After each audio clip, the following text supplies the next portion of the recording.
Alrighty, guys, so it's time for a massive game here. Sentinels of the Multiverse with Defenders of the Realm. If you combine those two games together, you would get Freedom 5, which is the game we're going to be playing here for you guys here tonight. It is a big game with a big, takes up a lot of space. You're not going to be able to see everything with the cameras, so some things I'm going to keep off the board, but we'll try to do the best we can. Just keep that in mind. Alright. So here we are in the city of Megalopolis, as you can see there. And we've got the board set up. We're going to be playing with 4 characters today, which I normally play with Sentinels of the Multiverse 4 characters. We're going to be playing with Legacy. We're going to be playing with Chrono-Ranger, we're going to be playing with Tachyon, and we're going to be playing with Bunker. Now, I do have these super cool painted miniatures and everything, so, yeah, like, super cool, super awesome.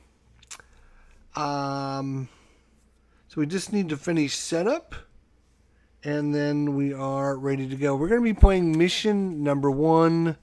We'll go through the backstory of the mission once we get done here. So shoving up the scheme deck here. And drawing a scheme card. That is going to see to put in area 10. We need to put a red villain. 2 yellows in area 17, which is over here, and a green villain in area 24. Okay, then we take the card that we just drew and 6 Justice Rules the Night cards, and we shuffle these back into the deck. So what I'm going to do here is we're going to have to spend a minute shuffling these because they all, you don't want them all next to one another, obviously. So we're going to try and separate some of these cards by shuffling this deck really well. So it'll take us a second to do that. So we got Tachyon starting here. We have Chrono-Ranger starting in the headquarters. We have Tachyon starting out here at the laboratories. And we have the Bunker starting out there at the workshop.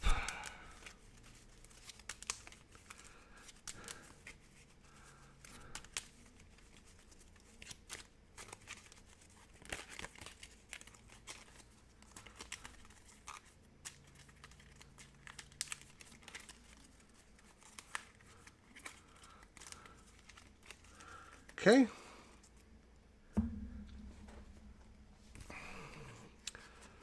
So, there's 4 different scenarios. We're going to be playing scenario number 1, Teamwork, which basically teaches the game. The shining city of Megalopolis is the pinnacle of technology, industry, and culture in the world. It is a beacon for the greatest minds of its generation, as well as the home to the Freedom 5, a premier team of government-sponsored superpower heroes. But the brightest lights cast the tallest shadows. For all of its prestige, Megalopolis is a magnet for disaster. Perhaps the streets are a bit too clean, or the citizens are a bit too happy. Or perhaps it's because the Freedom Five themselves, whose mere existence pose a threat to criminals and villains everywhere. Of late, it is becoming increasingly apparent that the Freedom Five aren't the only powerful humans in town. With civil unrest at an all-time high, all heroes are doubling their efforts to keep the city safe. Megalopolis goes darker by the day. There have always been crime, but something is different. Alright, so there's just setup here. Setup. There's no mastermind. We follow these directions. We draw a scheme card. Put out anarchy tokens. One up there, or one up there. One is here. We then put one mastermind token up there, one mastermind token here. We place a bystander token here and here.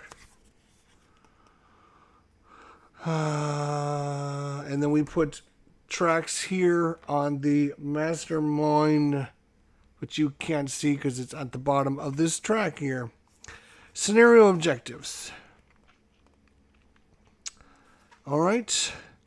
Each chapter has an objective as you complete to advance to the next one. If you advance to the final chapter and complete it, the heroes win.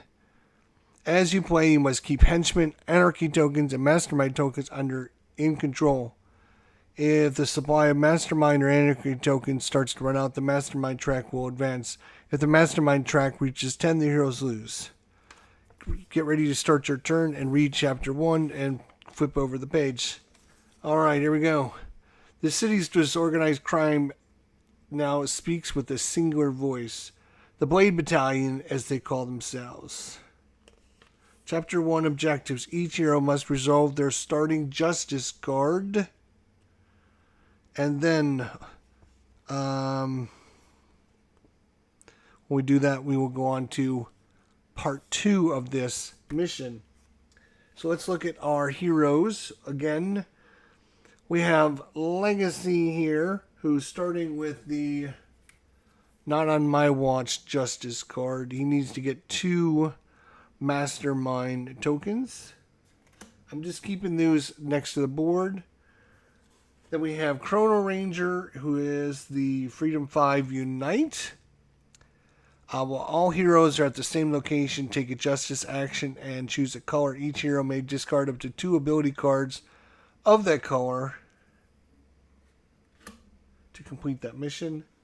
We have Tachyon, who has the Night Patrol, and we have Bunker has Restore Order. All right. So, normally they come with 24 character cards, but each one of our character cards has got a special 25th card put into it because we have the enhanced edition, or I don't know, whatever it was called. Hey, Jester just started playing bank shot basketball. It's killing me. I don't know anything about basketball, man. You are talking to the wrong character there. I don't know nothing about I know very little about basketball. Let's put it that way. Basketball is a hard game anyways. So we're drawing, so we shuffle up his deck.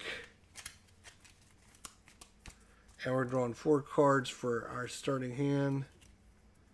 Okay. We got Surge of Strength, Bolster Allies, and Flight.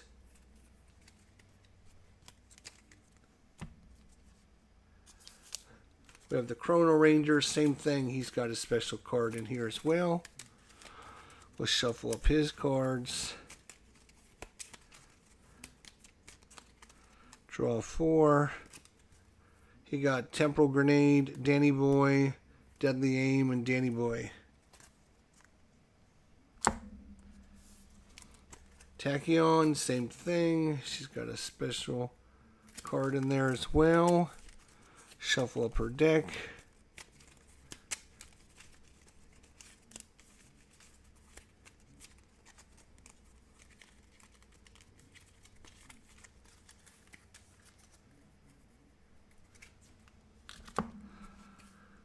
We got Hug Goggles, a Blinding Speed, Pushing the Limits. And last but not least, we have Mr. Bunker. Last one we have with the special card in there, but we'll shuffle it up his deck. And then we'll get ready to rock and roll here. Each character basically can take 5 actions on their turn. 5 actions. Their actions are actually shown here on their board. Some of them are hero actions, some of them are alternate hero actions.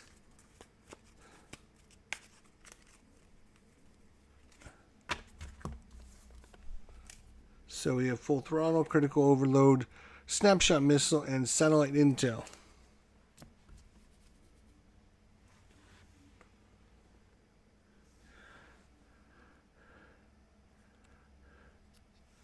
Alright, so we're going to start with Legacy here again. He's got Surge of Strength. After you roll dice, add +1 to each die you roll. I can use that. Bolster allies. Each hero may heal a damage and draw an ability card. And flight. Move yourself and up to one other hero in your location to any other location. So if I wanted to get around the board, I could do that very simply. For Legacy, he's got 2 abilities, one for Paul Parsons. Once per turn, look at the top scheme card, then either discard it or put it back on top. And then Legacy Heroism, when you roll an attack or attribute chest, roll a Legacy die as well. He's got a special Legacy die, and it counts as a wild color. So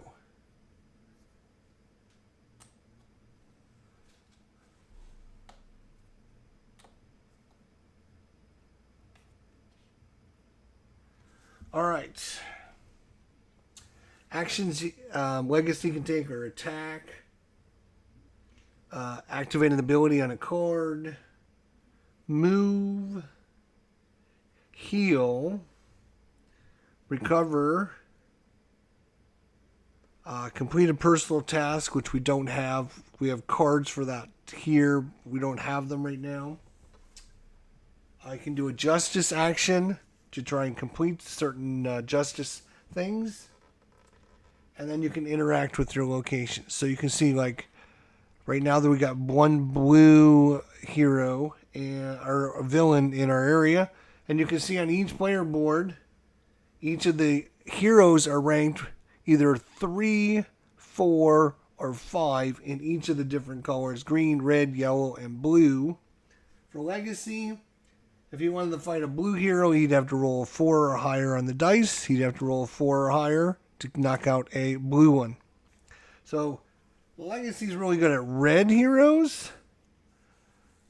So, he might want to beat down some red heroes.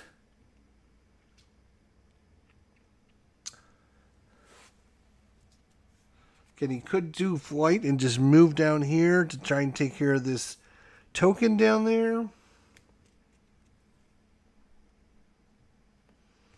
You can also move him with him, carry him down there if you wanted to. That's what this card says. Move yourself and up to one other hero. You can see it actually shows the symbol there for an action, and it says action on it. So it does take one of his 5 actions to do that, if I wanted to do that. But I think Chrono-Ranger is really good at tech. He's yellow, so he might just want to walk over there and try and take care of those yellow guys over there. So Legacy is going to first action. He's gonna fly. Let's see. Do I get new cards at the end of my turn?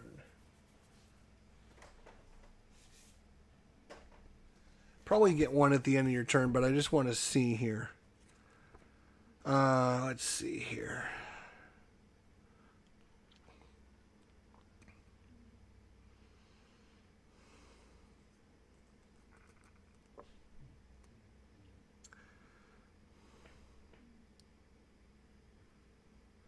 Once you've taken all your private life actions. Oh, right. You got to take all your private life actions first, and then flip over to hero, and then do all your hero actions. Right. Okay. So as his, all right, so we're going to start again. So hang on. So he's got his 5 actions. His first thing he's going to do is his ability on his card. He's going to look at the top scheme card. And we're going to either keep that on top or discard it. I'm going to just spend a second shuffling this deck again because I want to make sure it's well shuffled. All right. So look at the top card. So do we want to keep that on top? Now it's got a negative effect down at the bottom.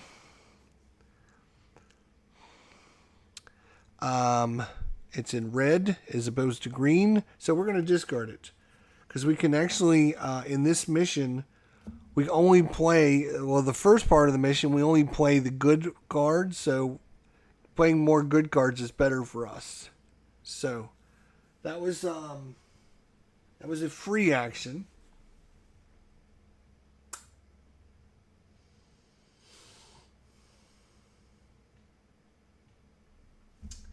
All right, then if he could heal, if he wanted to heal, but he's at full.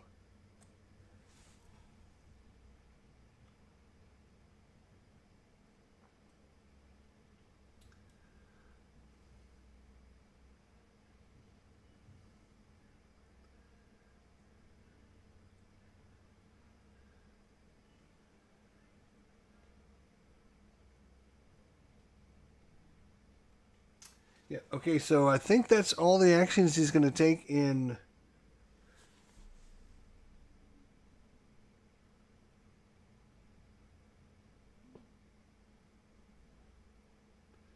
Once per turn, if at the hero headquarters, which he is, the hero headquarters, Freedom Tower, he can draw 3 ability cards. So that costs an action. So he flips over his little thing. It costs an action, but he gets to draw 3 cards. 1, 2, 3.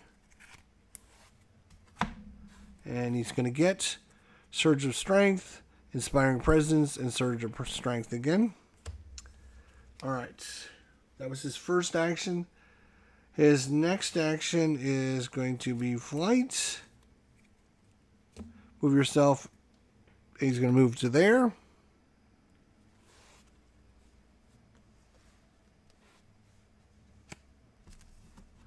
Okay. Then he is, for his next action, he is going to attack that minion. He will switch over into regular form. He will roll a 1 red dice because there's 1 red minion there, and he gets his special legacy die. And he needs a 3 or higher. So this costs another action. And he rolled a 4 and a 3. It didn't matter. Either one of them. Got rid of this. Boom. Got it out of there. Because there's no minions there, he can now interact with this token. And we can look at it. We look at our section of the book we're in. And we got number 4. We got Bad Omens. Make a choice. Street reconnaissance indicates someone is rallying crooks. Choose one. Place a green henchman from the supply. Place the green henchman from the supply onto Ermine's guard, or place a blue henchman from the supply on Proletariat's card. So our 2 characters that we're going to have to fight here at the end of this mission are going to be Proletariat, which is a blue character card, and Ermine, which is green. So we can either take a green henchman and put it on there, or we can take a blue one and put it on there. And we'll take the blue one and we'll just put the blue one on there. Basically, just he's going to start with more guys when he comes in later.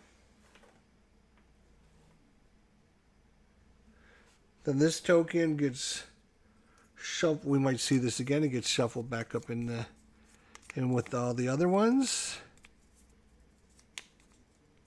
But we got it off the board, which is good. So that was his third action, was to take care of that. Fourth action is going to be to move there. And his last action is going to be to take care of this minion right here. Need a 3 or higher again. Ooh, just barely, but he got him. And that is his 5 actions. He is done. We go on to Chrono-Ranger. Now, every character is different. All of their abilities are slightly different. They're not all the same.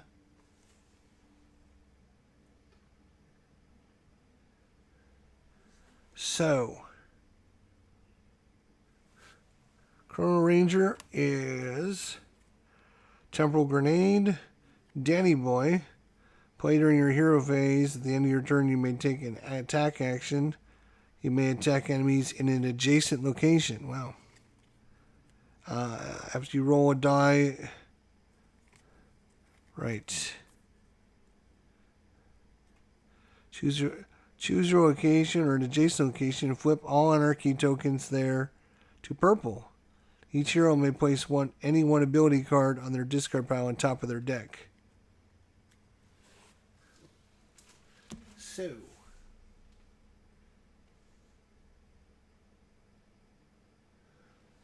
alright, Chrono-Ranger is going to do the same thing. He has an ability to draw an ability card. So he's going to draw an ability card. But he also has where he can use a token to draw an extra 2 cards. So he's going to do that. He's going to draw an extra 2 cards. So he's going to get a total of 4 cards. Now he's going to get an extra 3. Sign a contract, 100 and 100. Tech strike. Okay.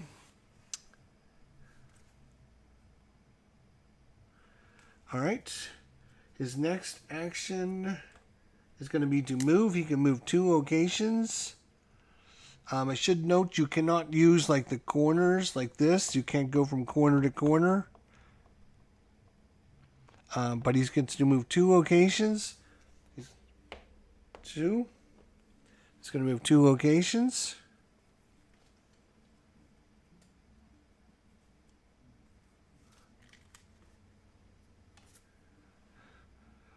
Place or move the mark token on any villain.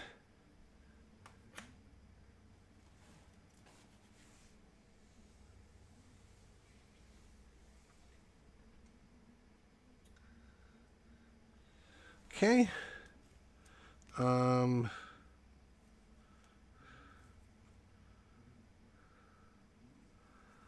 Let's see.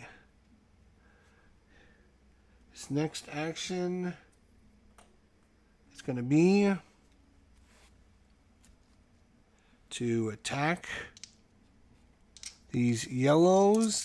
There's 3 yellows in his area. And he hits on 3 or higher. 3 or higher. So we're hoping to see lots of 4, 5s, and 6s. I got 2 of them. Those 2 are gone.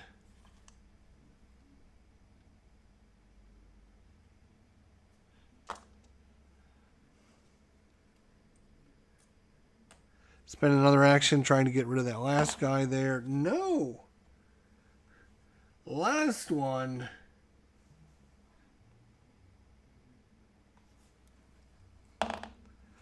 Jeez. That guy did not want to die, I guess.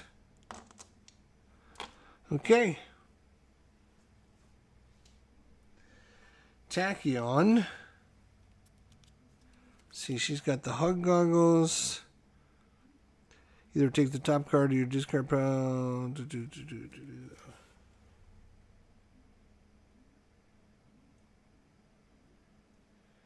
Right. She is pretty good at removing anarchy tokens, but right now she's not.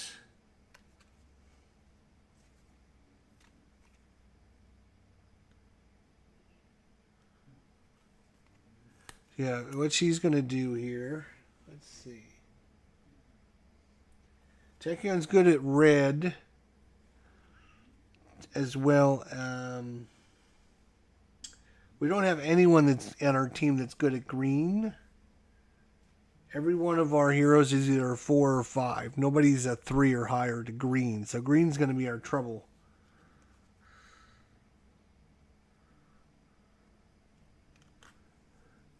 So what she's going to do is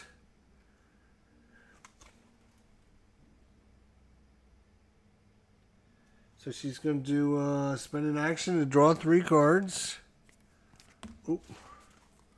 1, 2, 3. Okay. Then she's going to spend another action to use Blinding Speed, move to any location, and remove a henchman there. She is going to move up here and remove that henchman. Don't have to roll for it or anything, so that's cool.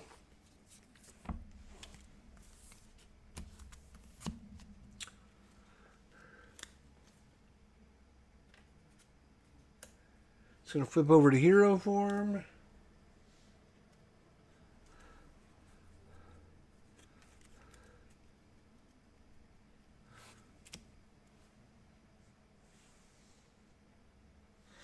Alright, and she's going to try and take care of this purple token there.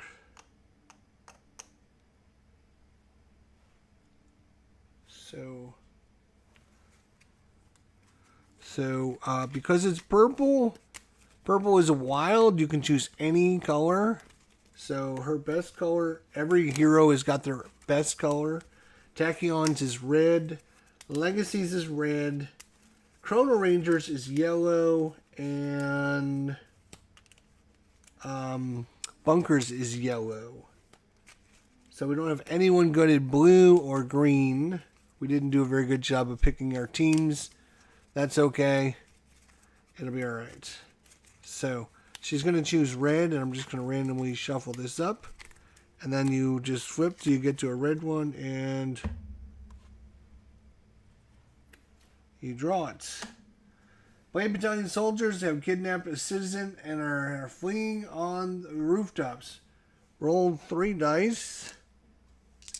Tachyon has a special ability. Whenever she is attacking or rolling attribute tests, she may re-roll all of her dice 1 time. So, we are looking for 2 successes. We need 3 or higher. This is, Blade Battalion soldiers have kidnapped a citizen and are fleeing on the rooftops. So, she's got to catch them. 3 or higher. Wow, she's going to re-roll. She's going to re-roll because her special ability. I need 3 or higher. We got 2 successes. You defeat the goons and rescue the captive. Draw 1 bystander card and gain the reward. Nice. So these can go back. This gets discarded.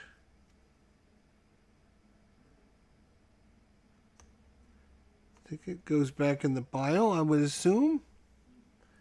Oh, this is Legacy's hand. It goes back on his deck. Alright. And his dice. So she gets to draw a bystander card. We will shuffle these for you guys just to show you they're well shuffled. And she gets the reward. Whoa.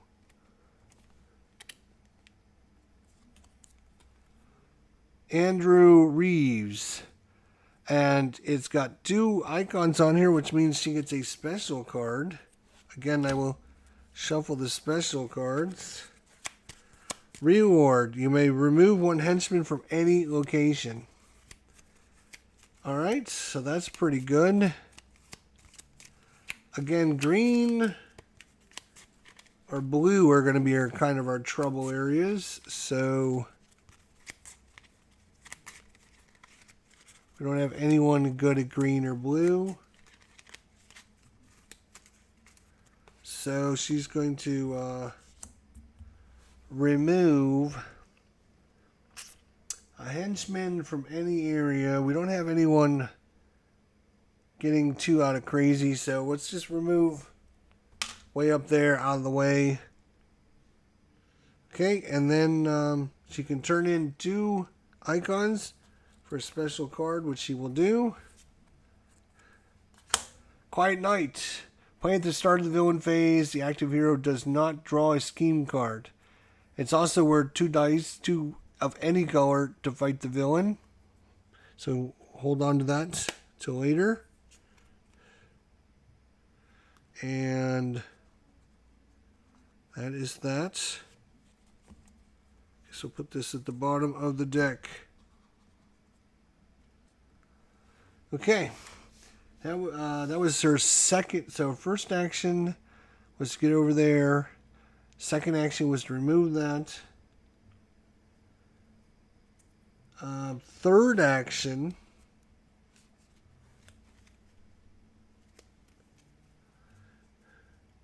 Oh, when she removed this character, it was a green character. I should have went on her.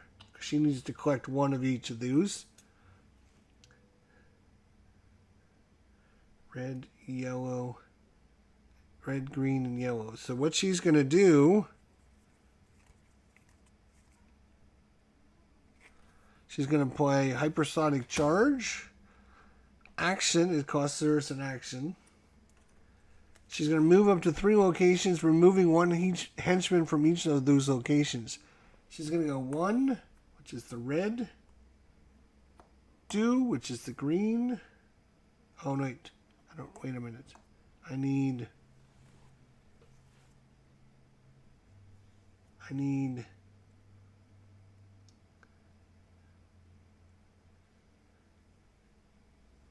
red, blue.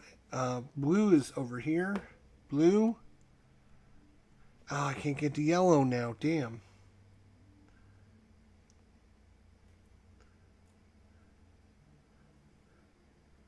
And we'll go to green. That's fine. So that's her card. Charging. Just remove, remove, remove. Okay.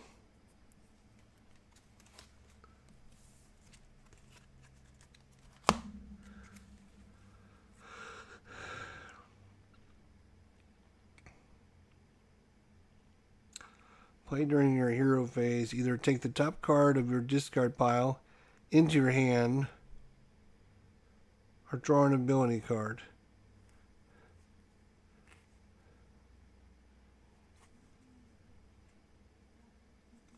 She is going to play this card to grab that card she just played, Hypersonic Charge, back into her hand.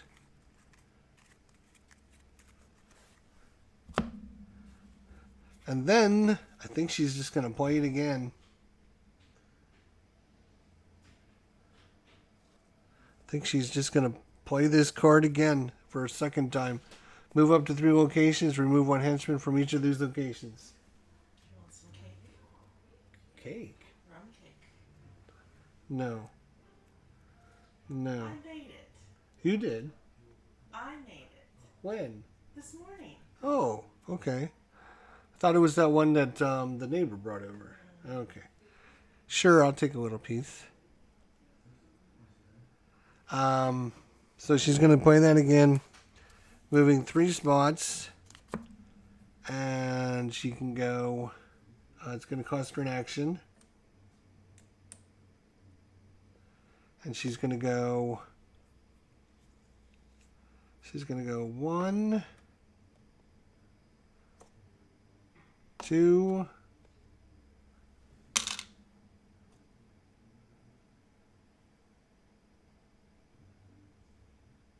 3. Okay, 1, 2, 3. And then her last action, she's going to take a justice action. And she's going to complete her card. Yay!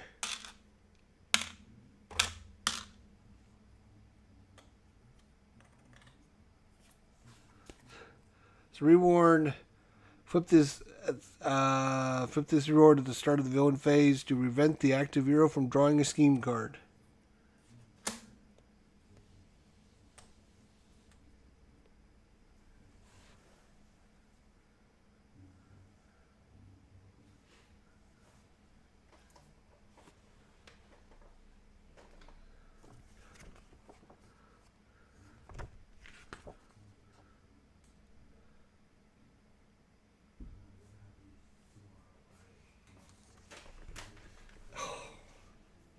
It's not going to stay there. We'll put it where it will. But All right, I'll grab it.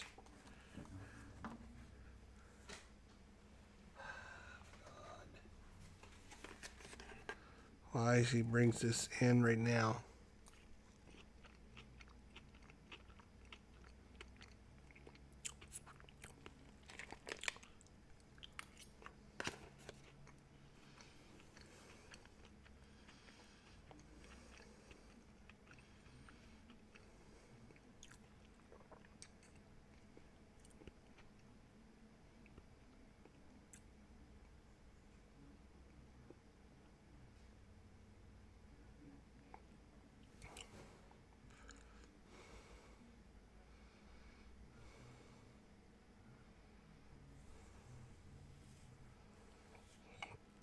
Oh, you know, I forgot. All right.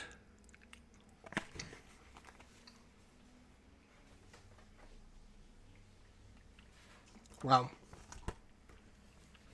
That is strong.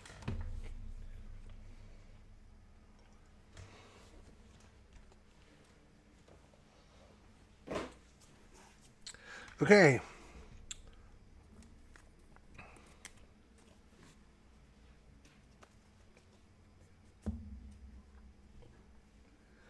So at the end of her turn, we forgot to do this. We should have been drawing scheme cards.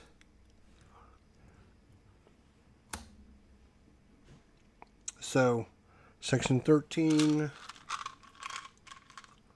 should have drawn one.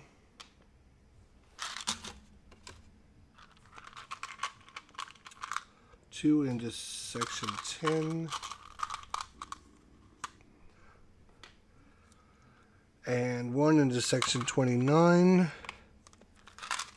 And then it's a red, so we don't have to worry about that. So that was Legacy.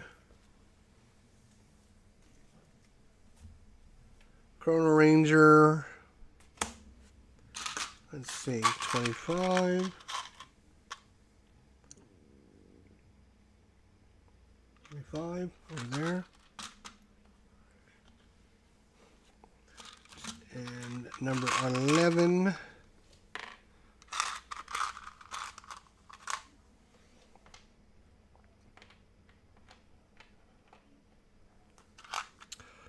And a red one into section 4,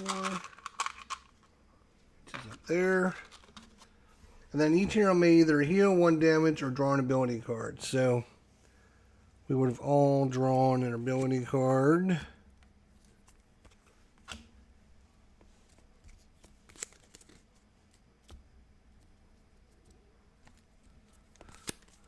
Okay. That was Chrono-Ranger. And now for Tachyon finishing her turn. Number 16, one there.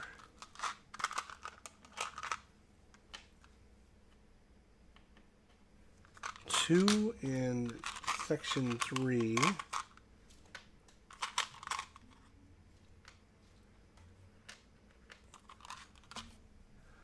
And one in section 12.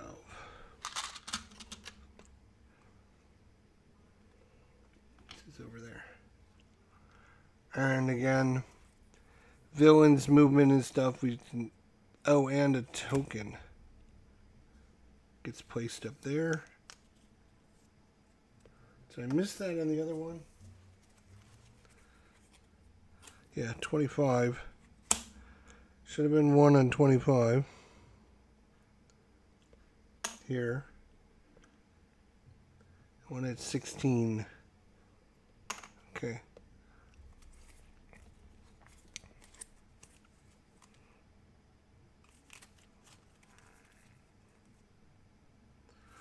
That would have added a bystander to 13. Here. Okay, that's the end of Tachyon's turn. Whew.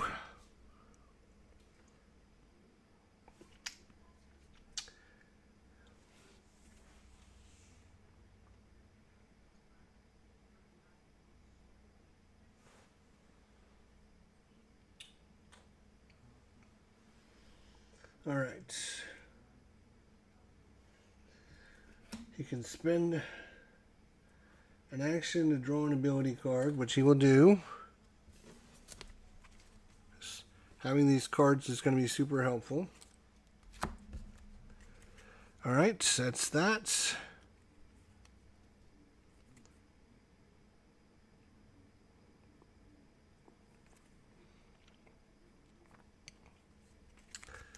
All right, next action, he is going to try and remove this. So it's just a red die. He is a 4 or higher. He got it. That was his second action. Third action is to engage with this, which is number 3.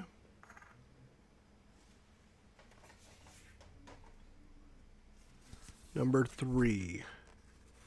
So, let's see. We are here. System crash. Police defense systems are going haywire. They've been hacked. Roll 3 dice, tech dice. Well, tech is his good one. He needs a 3 or higher. He needs at least 2 successes. 3 or higher. He needs 2 3 or higher. And we got 3 3 or higher. So, with some quick thinking, you discover the source of the cyber attack. Remove an anarchy token from your choice from the city.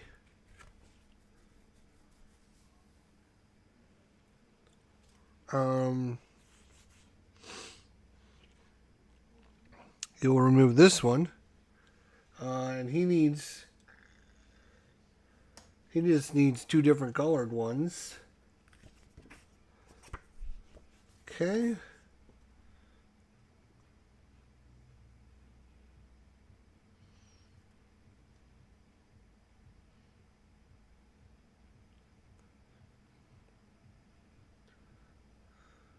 Okay. I think that's it.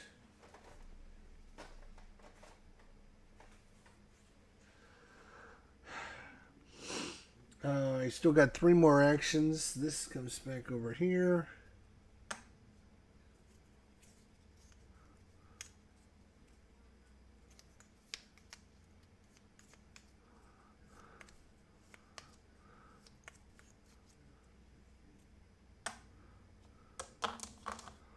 Okay, I'm trying to figure out, like,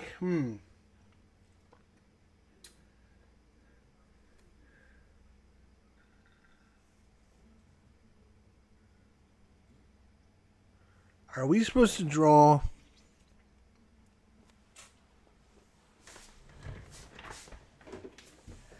at the end of every hero's turn? I'm assuming we have to draw.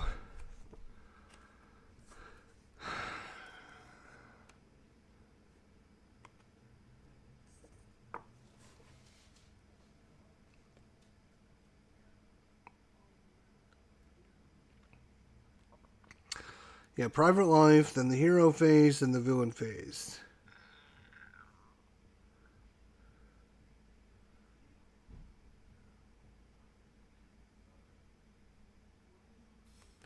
Okay, so it does look like at the end of every turn, or every character's turn. So, where are we going to go? What are we going to do?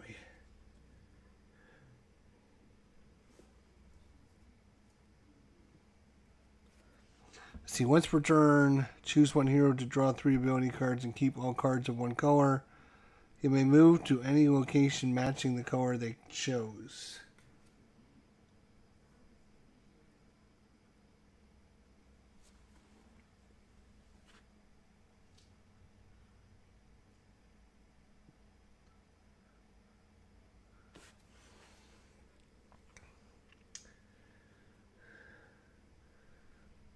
He only moves one location, so he's kind of slow.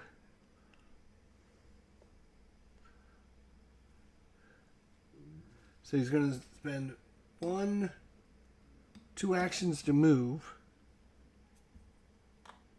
And then his last action is going to be to try and attack these 2 minions there. And I got him. Okay. And he's out of actions.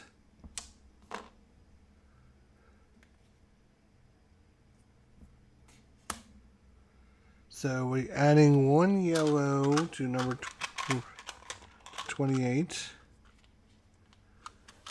1 red to 30. And 1 blue to number 18.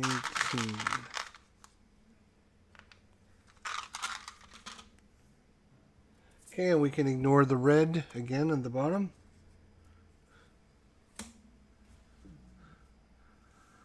And that's the end of the round. So at the end of the round, we would have to discard. We flip all of our tokens back up.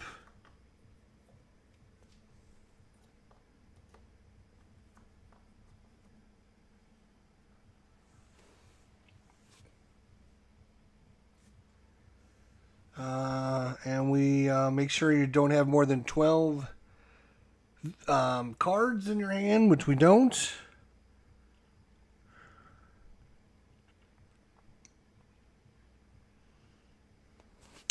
All right, we go back. We'll start back with Legacy here.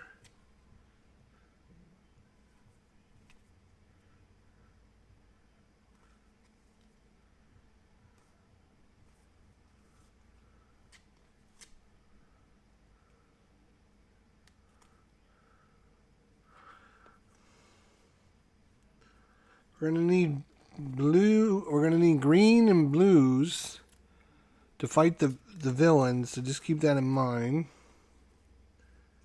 So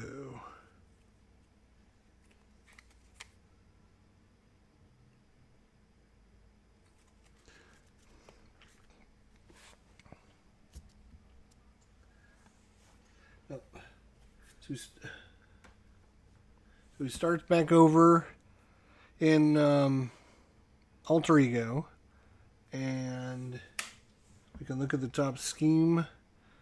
This is a green one. Each here I'm either heal, damage, or draw an ability card. So guess we'll add 8, 12,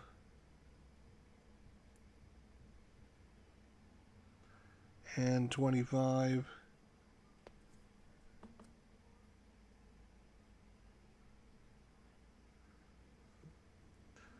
So, yeah, I guess we'll leave that on top.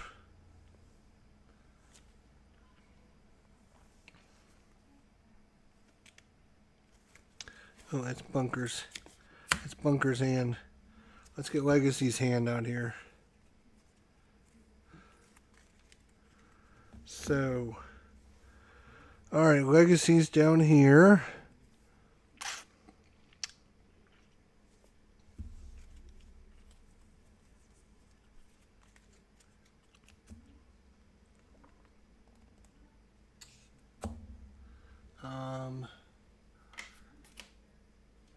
It's going to flip over to hero.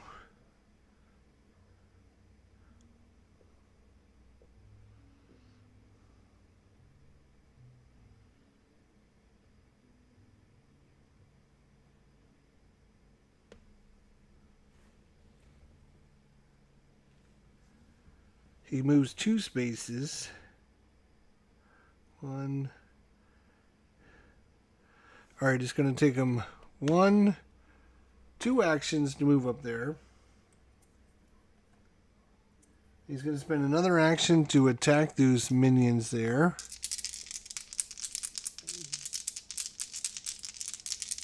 You need 3 or higher. Got all 3 of them. Nice.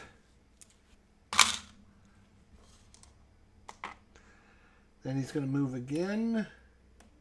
He's going to come here, and he's going to fight these 2 minions on the bridge.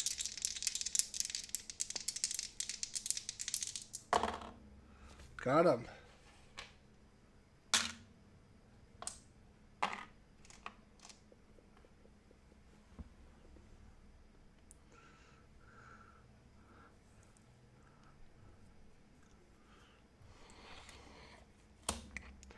Alright. Gonna add a green one to section 8. We need to start getting rid of these green ones. We're running out. If we don't need to run out. 2 yellow ones in section 12.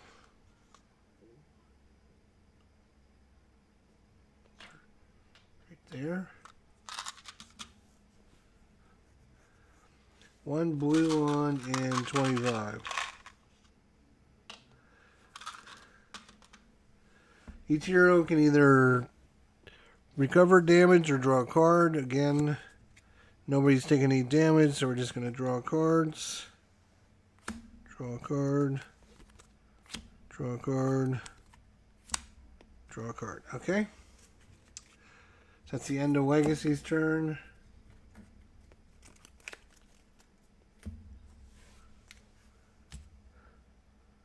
Chrono-Ranger.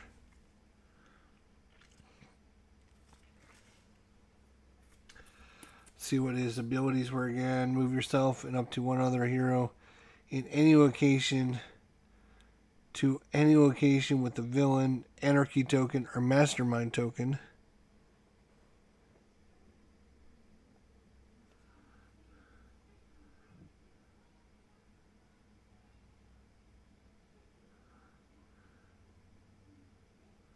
So maybe he comes down here.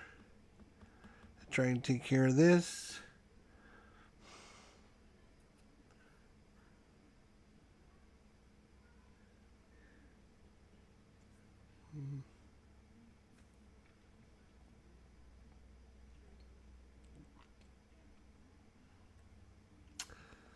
Move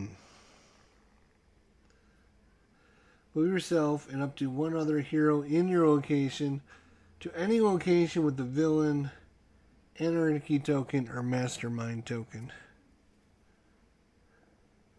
That's Jim Brooks just doing my job. So he's going to do that. And we got greens there that are kind of a problem.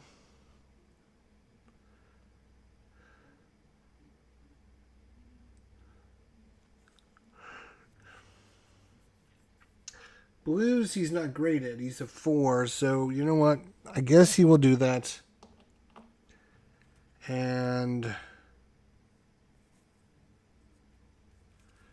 he's going to...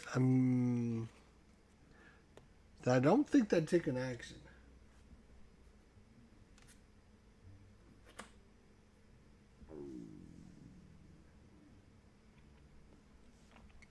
He's going to spend his first action just removing these 3. Remove all henchmen from your location. Boom. That's pretty nice.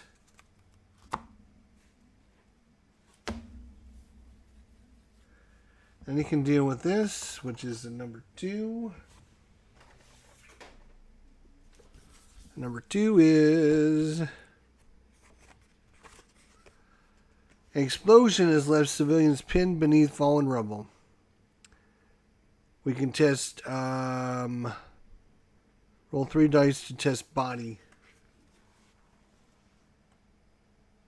He needs a 4 or higher.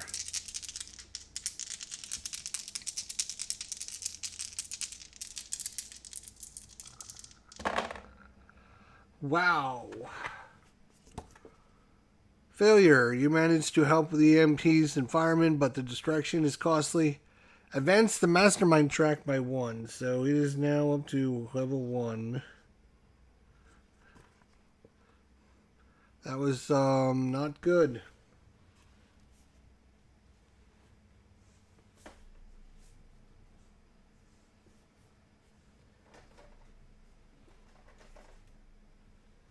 Not good. Nope, wrong one. This one.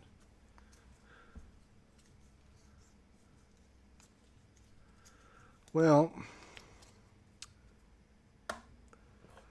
what are you going to do?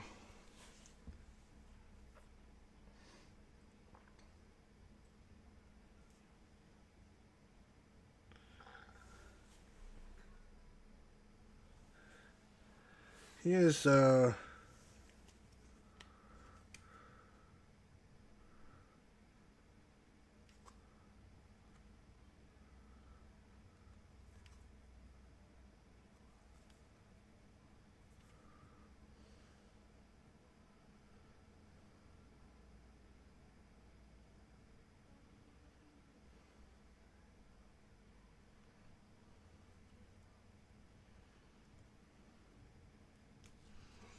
he can attack enemies in a adjacent location.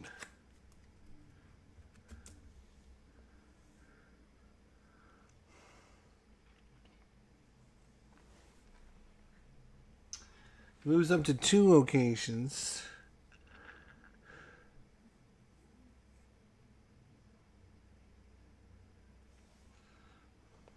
One, 2.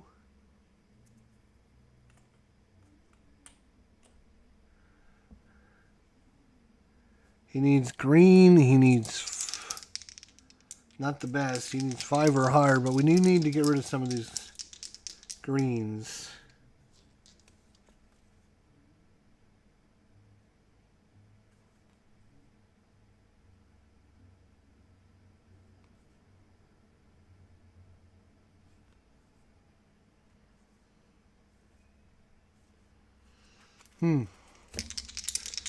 Okay, here we go. Looking for 5 or higher. Well, we got rid of one of them. That's... and I do have a card that'll give me a +1. I'm going to play it so I get rid of the other one as well. Play that one.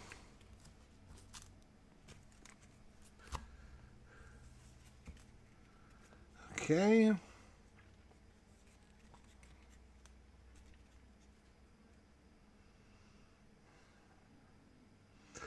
Two actions remaining.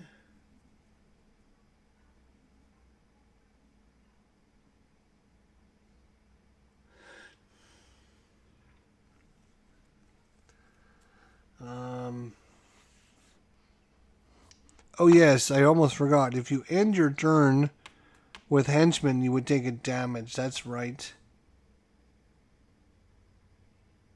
So you want to make sure you don't move into an area. Right. That's why shooting adjacent is going to be so good for him.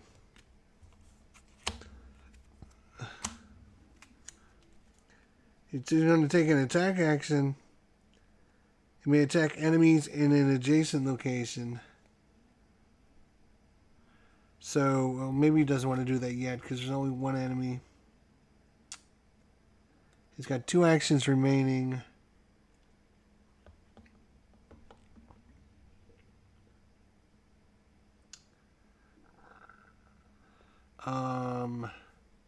He's going to move into there for 1.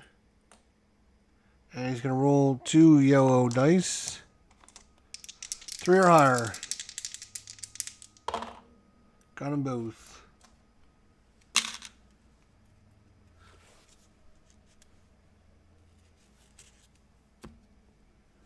Alright, let's see what the...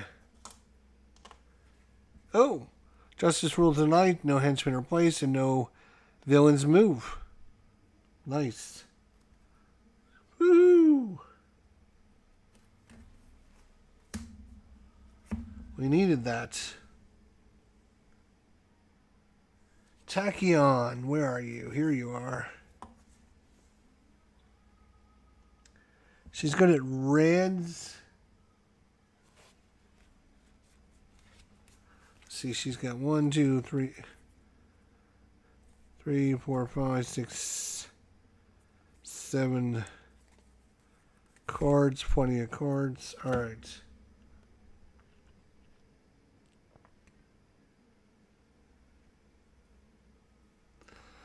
So, first action, 1, 2. Second action, she's going to attack that yellow.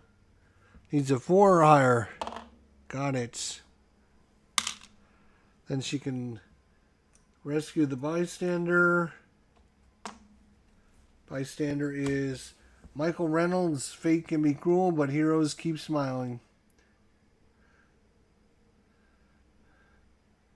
Flip up to 3 anarchy tokens in this location or adjacent location to purple. What? I'm just going to put this down next to her thing over there. That's fine.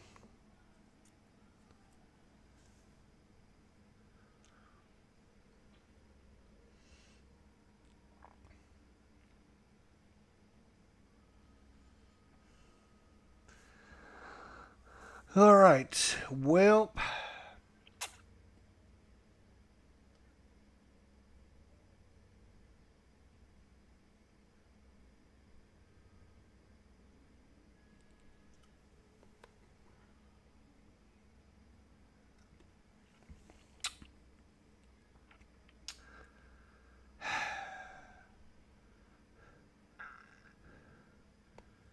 let's see. It's got 2 actions remaining. There's nothing over there. 1, 2. I think she's just going to end over here with Legacy.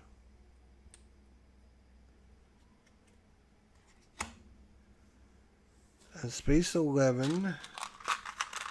Get that. Oh, green. Oh no, we got an overrun. Damn. So this moves up. And I think we get 1 in each adjacent location. Then we get 2 blues in number 19.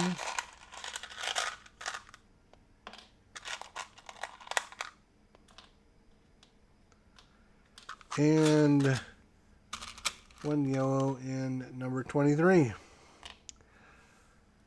Okay, well, I think I'm going to go ahead and call this an episode. I'm telling you what, as much as I love Defenders of the Realm, and as much as I love Sentinels of the Multiverse, and for me, this game seems, man, it's just a lot of work, man. It is a lot of work. Like keeping track of all the different heroes' abilities and stuff. I love that stuff, but then you throw a whole nother layer of like a pandemic system on the board, and it's great if you have multiple people and everyone's playing their own character, but for just myself, running 4 characters is a lot. Now I know you can play with 1, 2, 3, or 4 characters, and maybe be better with just 1 or 2 characters, but it is a lot of work to try and manage what you're trying to do, making sure you use all the special abilities, using all the cards, because you got each one of these cards has got a special ability on it as well. You have your alternate ability, you have your hero ability, you got 2 abilities on here, plus you have all your abilities on here. You have all your abilities on your cards to deal with. It is just a lot to keep track of. I really want to like this game, and I want to keep coming back and playing it, but man, it's just a lot of work, I'm telling you. And it's like this whole layer of like bystanders, and it's just like it's interesting, all the additional layers, but it's just too much to manage for one person. It's just too much for me anyways. So I'm just going to go ahead and call this, and probably thanks everyone for coming out to watch, but I think we're just going to go ahead and call this an episode, because I'm just cannot manage all this stuff. It's just too long. We've been going for over an hour, and we just got started. Like, there's literally, like, we just got started. We haven't even, you got 3 chapters we have to complete just to complete this first mission. Like, we have to get all of our characters to complete all their missions, which is great if you're playing that way, but it's like, I'm trying to remember what this character has, making sure, okay, which cards is he going to play to try and complete his mission? What can he do to get that? Yeah, it's just, for me, it's just not worth the effort to try and manage this game. It's a great game, don't get me wrong.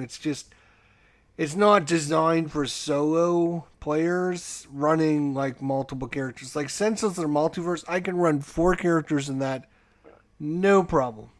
Absolutely no issues whatsoever running 4 of those characters. But then you're throwing in special abilities, 2 sides, two-sided characters. Then you have all these special abilities, and then you have all the abilities in the cards, and then you have all the abilities on what's going on the board. Then you got the bystanders. I got to keep track of which missions have been completed, which ones haven't been completed. It's just a whole extra. There's like 4 layers on top of one another, and for the solo player, it just doesn't work. If you have 4 people playing this game or 2 people playing this game, and each player is running their own character, great. But if you're trying to run this game solo, maybe if you're playing with 1 or 2 characters, it might make it better. But last time I played with 1 or 2 characters, and I thought, it's just not enough. There's just not enough going on. There's just not enough characters. The board's too big to try and manage with 2 characters, because you actually have to go from location to location. If your thing that appears way over here, you have to get over there somehow. And if your 2 characters are way over here, and there's no way to get over there, you're sunk. So, I really want to like this game because it's got 2 of my favorite games mixed together, but it's a great game. It's just not conducive to playing solo, 4-handed, with all the different characters and abilities, and throw that on top of another layer of trying to understand what's going on the board and understand what quests, and you got a whole bystander and justice and special rewards, and then we haven't even got to the tough part where I need to then bring in the villains, and once the villains arrive on the board, right, they're going to be moving around on the board and doing things as well. So, like, that's another layer. And then you throw on a villain on top of that in, like, the second mission. When you get to the second missions, I don't think so. I don't think so. So thanks for watching. I'm sorry if you were looking forward to watching this be completed or watching it, see how it plays out. But it's just not going to happen. Not with the solo player. It's just, I would so much rather, like, right now I just want to go play Senseless and Multiverse and play that. Like, it's Senseless and Multiverse and Defenders of the Realm, and while those are 2 great games, putting those 2 together to run is probably a great game, but just doesn't play great solo. Defenders of the Realm is fine because there's not all these extra layers on top of it. There's not all these player powers. Like in Defenders of the Realm, each character has got 2 powers. That's it. Like, every one of these boards are different. And then you have, throw on top of that, you have player powers that I'm constantly forgetting about. Whether quests have been completed or not completed. And then we haven't even got to adding the henchmen on the board and the villains. Once the henchmen and the villains come to the board, it's just going to get even that much more crazy. So, and then we haven't even added another layer, which is the personal quests. So, like, that's once we get past the first section, we go to section 2 of this first quest. Each player's got to get their own personal task and complete their personal task. And it's like, that's just another thing I got to try and keep track of with all these characters. Like I've got a stack of cards over here that has the cards the players have has in their hands and the cards they've already played on the bottom of their decks. And it's just like, there's just a lot of stuff to try and manage. So I'm going to just call this and say thanks, but no thanks. I've kind of just given up, I guess, on this one. Oh well. What can I say? Not every game is designed for everyone. And as a solo player, this is, in my opinion, just way too much to ask for the solo player to do. Now, some people might love all that management part of it and keeping track of, like, just keeping track of, like, the tokens and stuff. Like, which tokens do I use? Have I used that token? Have I not used that token? That's just like a whole bunch of layers of things on top of the, hey, don't forget what your characters can do, and hey, don't forget that every one of your cards in your hand has a special ability as well. It's just like, there's just like way too many things going on for me to keep track of. Like, way too many.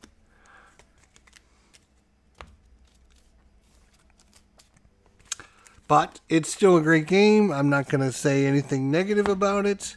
It's just not designed for the solo. Now, again, if you want to play solo and just run like one or maybe two characters around, maybe it's manageable then. Maybe.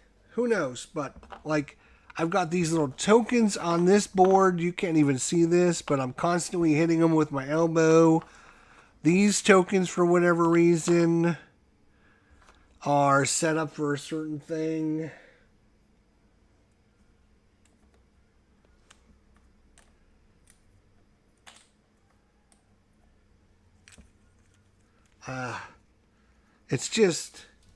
It's like, hey, if you wanted to play Senseless the Multiverse, but you want to like add in a whole bunch of extra things to it, this is the game for you. Like, this is the game for you. Like, if you like managing like all this extra stuff, this is the perfect game for you. You would really like this game. But for me, it's just, oh, man, I'm not having as much fun with this because it's taken away. Like, I don't have, like, for me, Senseless of the Multiverse four-handed is great because I can concentrate on the game and still have fun and still be able to play it. This, I can't do that. I just cannot do that. I can't concentrate on what the characters have got. I can't concentrate on what the game is doing. It's just too much for me to try and keep track of. Like, it's just takes away from the game when you're doing things that take your mind off of what you're doing, right? So, like, when I play Senseless of the Multiverse, and I'm trying to explain because I'm sure a lot of people are like, well, I don't understand. You can play Sentinels of the Multiverse four-handed, but you can't play this four-handed? I thought I could, to be honest. I thought I could, but as I talked about, the difference between them is the amount of layers that you're trying to keep track of in this game as opposed to regular Sentinels of the Multiverse. In the regular Sentinels of the Multiverse,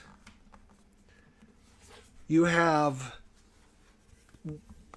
when it's not that character's turn, they're not playing cards, they're not interrupting, they're not able to do anything normally. There's a couple of new reactions, but besides that, they're not able to interact and do things during another hero's turn.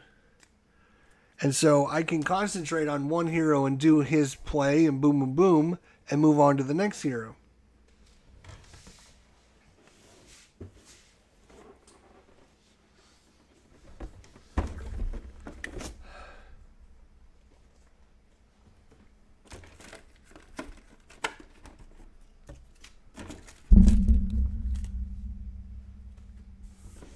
All right. Well, we'll see you guys next time. Thanks for watching. It's going to take a while to put all this stuff away again.